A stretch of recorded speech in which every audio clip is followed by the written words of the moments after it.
আসসালামু আলাইকুম। বাংলাদেশের সাবেক ক্রিকেটার তামিম ইকবাল, যিনি তার পুরো ক্যারিয়ারেই প্রতি মাসে অন্তত দু একবার নানান ধরনের নাটক টাটক করে আলোচনায় এসেছেন। মান, অভিমান, ভালোবাসা, বিচ্ছেদ, এগুলো তার পুরো ক্যারিয়ার জুড়ে।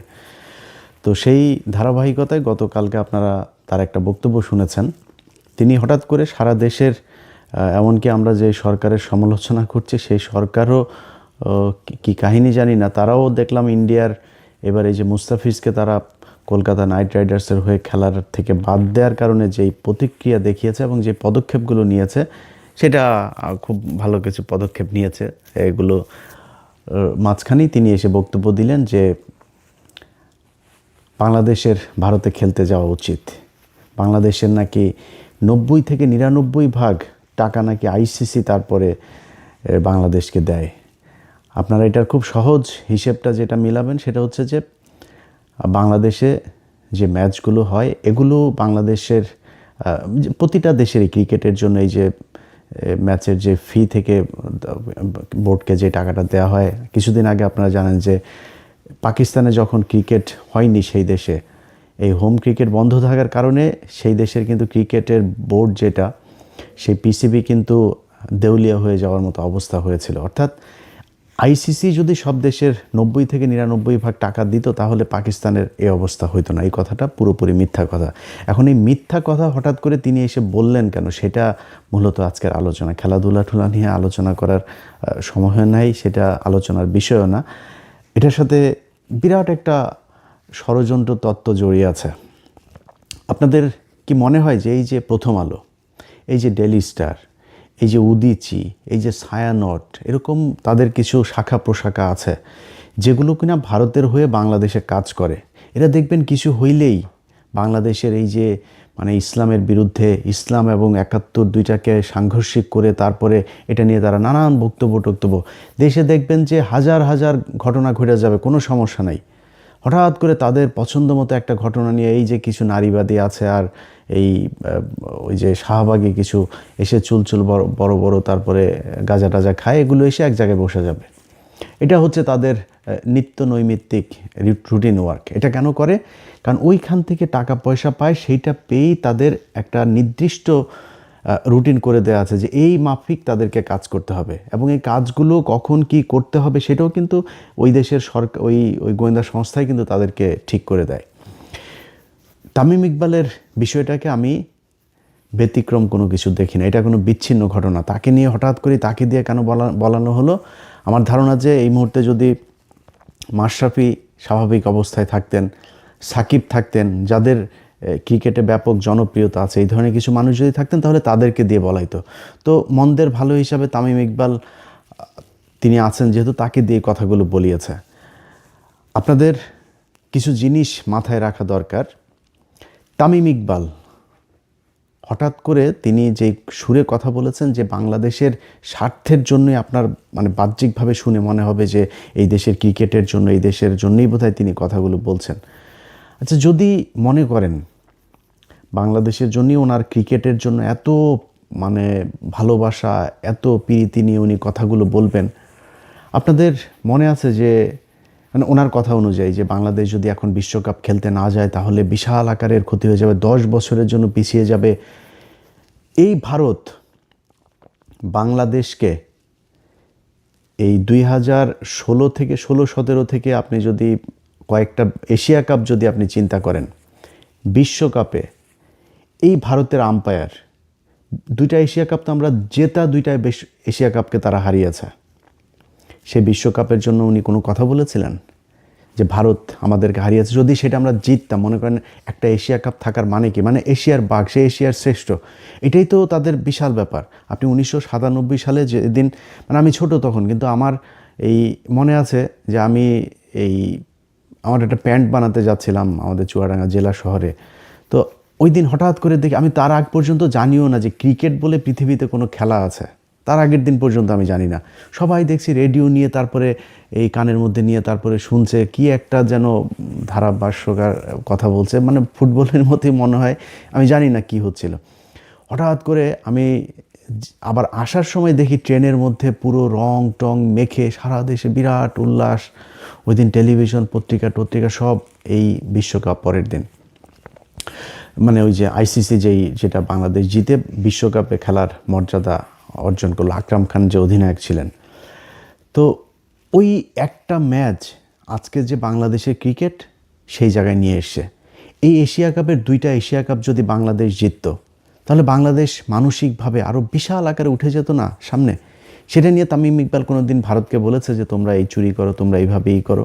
বরং ওই ম্যাচের মধ্যে সাকিব আল হাসানকে তাও দেখেছি যে মোটামুটি একটু তর্জন গর্জন করেছে, তারপরে এ কথা বলে নেই। তারপরেও ধরেন ওনার বিশাল ভালোবাসা, উনি বাংলাদেশের ক্রিকেটকে বাঁচাইতে চায়। আচ্ছা, এই যে শেখ হাসিনার সরকার, এই শেখ হাসিনার সরকার আমরা কেন এই যে বিভিন্ন আপনার এই ফ্যাসিস্ট, আপনার এই যে কালচারাল এই ফ্যাসিস্ট যে গণমাধ্যম, ফ্যাসিস্ট যেই আপনার আমলা প্রশাসন, এদের ব্যাপারে আমরা এত তৎপর কেন? এদের বিচারটা কেন চাই? কারণ হচ্ছে যে এই শেখ হাসিনা গেল 15 বছরে যত হত্যা, খুন, গুম যা করেছে সেটার জন্য এরা দায়ী, এরা তাদেরকে সহায়তা করেছে, এই জন্যই তো এদের বিচার চাই। আচ্ছা, এবার আসেন আপনি 2018 সালের একটা নির্বাচন। 2014 সালে যাই হোক বিএনপি আসে নাই। আমি সত্যি কথা বলি, আমি সেদিন কাজে গিয়ে তারপরে বাথরুমে গিয়ে কান্না করেছি। মানে এত খারাপ লাগছিল 2018 সালের সেই নির্বাচনটার রাতে। আপনাদের তো রাত, আমাদের এখানে তখন সকাল। এত খারাপ লাগছিল যে এইভাবে মানুষের চোখের সামনে মানুষকে এইভাবে বোকা বানিয়ে এই নির্বাচনটা এরকম করা যায়। সেই নির্বাচনটা বাংলাদেশের একটা টার্নিং পয়েন্ট ছিল। 14 সালে ঠিক আছে বিএনপি যায় নাই, শেখ হাসিনা করেছে, একা নির্বাচন করেছে। তারপরে ধরলাম 18 সালের নির্বাচনটা তো হইতে পারত। এবং তারা যেভাবে সেই ঐক্য জোট মোট বানায়, এই যে আপনার আওয়ামী দালাল ডক্টর কামাল সহ এই যে এই দালাল কয়টাকে গামছা কাদের টাদের এগুলোকে নিয়ে তারপরে তারা এই হাসিনার এই রয়ের ফাঁদে পা দিয়ে তারপরে বিএনপি একটা জোট গঠন করলো। সেই জোট গঠন করার পরে কি হলো দেখেন, রাতের বেলা ভোট নিয়ে তারপরে দিনের বেলা সেটা প্রচার করলো যে হ্যাঁ এই হয়েছে, আগের রাতেই ভোট শেষ হয়ে গেল। সেই নির্বাচনটা বাংলাদেশের এই যে গেল 5 বছরে, অন্তত 5-6 বছরে যে মানুষগুলো মারা গেল, মানুষগুলোকে মারা হলো, খুন করা হলো, এই মানুষগুলো এই নির্বাচনটার কারণে মরে নাই। এই জন্য আমরা চাই যে এই নির্বাচন, এই প্রশাসন, এই যে জনপ্রতিনিধি সহ যারা সাংবাদিক, শিক্ষক, যারা এই শেখ হাসিনাকে সমর্থন দিয়েছে তাদের সবার বিচার হইতে হবে। আচ্ছা, তাদের যদি বিচার হয়, তাদের অনেকের বিচার হচ্ছেও, সেনাবাহিনীর পর্যন্ত বিচার হচ্ছে, তাহলে ক্রিকেটারদের বিচার হওয়া দরকার না? কেন জানেন? 2018 সালের নির্বাচনের পরে এই দিন আরেকটা নির্বাচন। আচ্ছা, আপনাদের মনে আছে এই যে মাশরাফি বিন মুর্তজা এমপি হলেন, ওই সময় দেশের যে পরিস্থিতি এবং মাশরাফি বিন মুর্তজার যে জনপ্রিয়তা ছিল, আমি বিশ্বাস করি মাশরাফি বিন মুর্তজা যদি মিরপুর স্টেডিয়ামে যায়, একদম স্টেডিয়ামের শেষ মাথায় উঠা যদি একটা মাইক হাতে নিয়ে ডাক দিত যে বাংলাদেশে আমরা এই হানাহানি আর চাই না, শেখ হাসিনা, খালেদা জিয়া, তাদের ভেতরের যে সমস্যা, এটা আমরা ক্রিকেটার যারা আছি, আমি অন্তত আমার জায়গা থেকে ডাক দিলাম, বাংলাদেশের মানুষ সবাই এখানে আসেন, যদি না আসে তাহলে আমি এখান থেকে, মানে সে কিছু একটা শর্ত দিতে পারতো। সে যদি এসে ডাক দিত এই দেশের, আমি বিশ্বাস করি তার যে জনপ্রিয়তা, যে নিরপেক্ষতা তার ছিল, যে গ্রহণযোগ্যতা ছিল, সে ডাক দিলে বাংলাদেশের অন্তত 2-4-10 লাখ মানুষ সেদিন চলে আসতো তার ডাকে। এবং আমার বিশ্বাস যে রাজনৈতিক দলগুলিও একটা করতো না, আসলে আমাদের মনে হয় একটা জায়গায় আসা উচিত। কারণ একটাই মাত্র জায়গা, সেটা হচ্ছে ক্রিকেট, যেইখানে বাংলাদেশের মানুষ কোনো দলাদলি করে না। এই ক্রিকেট যখনই আসে তখনই বোঝা যায় যে এই দেশের মানুষের কত দেশপ্রেম, সবাই এক হয়ে যায়। সেই ইন্ডিয়া হোক, পাকিস্তান হোক, ইংল্যান্ড হোক, অস্ট্রেলিয়া হোক, যেটাই হোক, ক্রিকেটে আমরা সবাই এক। এখন এই যে ক্রিকেট নিয়ে আমরা এক হয়ে আপনাদেরকে এত ভালোবাসা দিলাম, দেশের জন্য আপনাদের এত ভালোবাসি, আপনি 2018 সালে যখন দেখলেন যে আপনার তো অবসরের সময় চলে এসেছে, মানে আপনার যে জনপ্রিয়তা, আপনি যা করতে পারতেন ওইটার দিকে তাকাইলেন না, একটু দেশের কথাও চিন্তা করলেন না। আপনার জাস্ট যেহেতু অবসরে চলে যাবেন, এখন আপনার পরে কি করবেন, নিজের পকেটে ঢুকতে হবে, টাকা পয়সা, ধান্দাবাজি, নিজের ক্ষমতা লাগবে, কি দিয়ে হবেন, ব্যাস নৌকায় ঢুকে গেলেন। 2024 সালে আমি পৃথিবীর ইতিহাসে এরকম কোনো ক্রিকেট মানে প্লেয়ার দেখি না, এমন কোনো ক্রিকেট টিম দেখি না পৃথিবীর ইতিহাসে। বিচ্ছিন্নভাবে এই ইয়েতে আপনার ভারতে একটা হয়েছিল, সেও অবসরে ছিল এরকম একজন প্লেয়ার। মানে বাংলাদেশের সাকিব, মাশরাফি, ওইদিকে একবার তামিম যায় হাসিনার সাথে, একবার মুশফিক যায় হাসিনার কাছে, পুরো টিম ধরে আপনার নির্বাচনী ইয়েতে গেল, নির্বাচনী প্রচারণায় তারা অংশ নিল, একদম পুরো টিম ধরে। আমার মনে আছে, আমার চোখে এখনও ভাসছে যে তারা এই ওই যে গাড়িগুলোতে, গাড়ির বহন নিয়ে তারপরে তারা মিছিল করছে, নৌকার মিছিল। এই পৃথিবীর ইতিহাসে এমন কোনো জায়গা আছে যে এই দেশে এরকম ঘটনা ঘটেছে, পুরো ক্রিকেট টিম ধরে যায়, আপনারা একটা রাজনৈতিক দলের নৌকার মিছিলে যান, আপনারা একজনের ভোট করেন, আপনারাও এমপি হইতে যান, ভারত থেকে খেলা বন্ধ করে, খেলা থুয়ে দিয়ে তাড়াতাড়ি করে এসে ঢাকায় এসে আপনার সাকিব আল হাসান সে যে কাগজপত্র সাইন করে দিয়ে গেল, মনে আছে আপনাদের? এই ক্রিকেট টিম, আপনারা যে খেলাধুলা করেন, আপনাদেরকে আমরা বিশাল ভালোবাসি। আপনারা আমাদের দেশের হয়ে খেলা যখন করেন, বুকের মধ্যে হাত দিয়া রবীন্দ্রনাথের চুরি করায় আমার সোনার ধনের বাংলা একটা গান, এই ধনের বাংলা গাইতে গিয়া তারপরে কি হয়, আপনারা বোঝান, আরে বাবা বিশাল ভালোবাসা। আপনারা কিসের ভালো, আপনি টাকা নেন, টাকা ছাড়া খেলেন নাকি? বাংলাদেশের এমন কোনো সেক্টর নাই যে এত টাকার মালিক হওয়া যায়, ক্রিকেট খেললে যত টাকার মালিক হওয়া যায়, কোটি কোটি টাকার মালিক হওয়া যায়। আজকে যে মুস্তাফিজকে নিয়ে আমরা এত কান্না করছি, আপনাদের মনে আছে? মুস্তাফিজকে এই যে মহেন্দ্র সিং ধোনি, এই ধোনির মতো এত ভদ্র প্লেয়ার, যারা আমরা খুব ভদ্র মনে করি, ধোনি এবং কোহলি দুইজনকে আমি ব্যক্তিগতভাবে তাদেরকে এই পছন্দ করি, এর মতো ভদ্র প্লেয়ার আমাদেরকে মানে চুনোপুটি মনে করে, তেলাপোকা মনে করে। এই মুস্তাফিজরা একবার মনে আছে পিচের মাঝখানে কীভাবে ধাক্কা দিয়ে, ইচ্ছাকৃতভাবে ধাক্কা দিয়ে মুস্তাফিজকে ফেলে দিয়েছিল, মনে আছে আপনাদের? মুস্তাফিজের যদি লজ্জা থাকতো, তারপর থেকে আর কোনদিন ভারতে খেলতেই যেতে চাইতো না, ওইটার প্রতিবাদ করা হইতো। ওনারা ভারতের সামনে গেলে মনে হয় একদম মানে ওই যে আইপিএলে ডাকবে কিনা ওইটা মাথার মধ্যে থাকে, ওইটা মাথায় থাকার কারণেই ওই করে আর কি, মানে ওরা যাই করুক সেটাকে তারা অ্যাকসেপ্ট করে নেয়। সেটাই ঘটেছে, সেটা সবার ক্ষেত্রে ঘটেছে, এবং মুস্তাফিজের ক্ষেত্রে সেটাই ঘটেছে। সে যায়, যে খেলে আসে, এবং আমার বিশ্বাস সামনেও যাবে, আবারও যাবে, কারণ ওরা তো দেশের জন্য খেলে না, দেশপ্রেমে ওদের ভেতরে নাই, ওরা টাকার জন্য খেলে। টাকা বলেন যে বিসিবি আর কোনো প্লেয়ারকে মাসিক টাকা দিবে না, দেখেন না খেলা খেলতে যায় কি না, টাকার জন্য খেলে। তারপরেও ভাই আপনারা খেলাধুলা করেন, কোনো সমস্যা নাই, আপনাদের কারণে। সেটা আপনি যদি এখন মনে করেন বিএনপি আছে, এখন জামাত আছে, এখন তো আওয়ামী লীগ নাই, আমি চাই না আপনারা, ইভেন আপনি অবসরে গেলেও আমরা চাই না যে আপনারা কোনো দিন কোনো দলে আসেন, কারণ আপনারা এমন একটা জায়গায় যে আপনাদের জন্য এই দেশের সব মানুষের ভালোবাসা আছে, সব মানুষ আপনাদের। হ্যাঁ, যদি বিশাল কোনো জাতীয় কোনো ক্রাইসিস তৈরি হয়, আপনারা একটা কথা বলেন যে ঠিক আছে আমাদের এইটা এখন করা উচিত, এটা জনগণ যেটা প্রত্যাশা করে, জনগণ যেটা চিন্তা করে, এরকম কথা বলেন, আমার বিশ্বাস সবাই মেনে নেবে। কিন্তু খামোখা এই যে নির্বাচনে যাওয়া, এমপি হওয়া, তারপরে ধান গম চুরি করার আশায় এই সংসদে যাওয়া, এটা তো আপনাদের দিয়ে মানায় না, আপনারা করতে পারেন না এটা, কারণ আপনাদেরকে আমাদের পকেটের টাকা দিয়ে আপনাদেরকে দেওয়া হয়, খেলতে সুযোগ দেওয়া হয়। আপনারা মনে করেন না যে আপনারা ফ্রি বাংলাদেশের জন্য খেলেন। তো সেই কাজগুলি তারা করেছে। আপনি এই গত 15 বছরের বাদ দিলাম, যদি 18 সাল থেকে 24 পর্যন্ত এই 5-6 বছরের কথাও যদি বলি, যে প্লেয়ারগুলো চুপচাপ 3 আগস্ট 2024 তারিখ 3 আগস্টও এই তামিম ইকবাল সে প্রধানমন্ত্রীর কার্যালয়ে গিয়েছে।